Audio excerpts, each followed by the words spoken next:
Alors, depuis les fusions municipales du début du siècle, l'administration de la métropole est décentralisée et les 19 arrondissements ont leur propre conseil d'arrondissement avec leur propre pouvoir.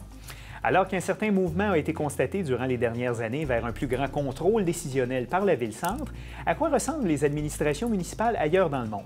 C'est le sujet de notre segment Vue d'ailleurs de la semaine, préparé par Jérémy Heinzmann.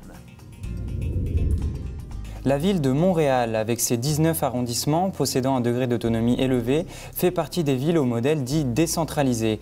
Dans la même famille, on trouve par exemple la ville de Londres. Une partie du pouvoir local appartient à la Great London Authority, qui régule les services de police, de pompiers et les transports. L'autre partie aux 33 districts, qui s'occupent des écoles, des routes et des services sociaux.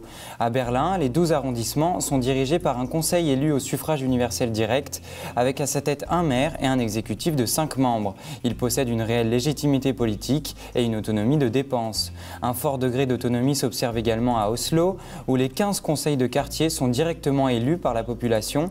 Ils sont responsables des services sociaux, des services sanitaires de base et des jardins d'enfants. Au contraire, certaines grandes villes fonctionnent sur un système dit centralisé.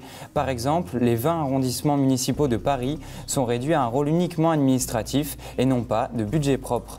À New York, les 5 arrondissements de Manhattan, de Brooklyn, du Queens, du Bronx et de Staten Island sont soumis directement à l'administration municipale. C'est un gouvernement puissant qui gère les différents secteurs de la vie publique. Même chose à Tokyo, où la métropole, dirigée par un gouverneur, possède un pouvoir important. Elle gère les transports, l'éducation, la sécurité et perçoit la fiscalité locale sur les 23 arrondissements.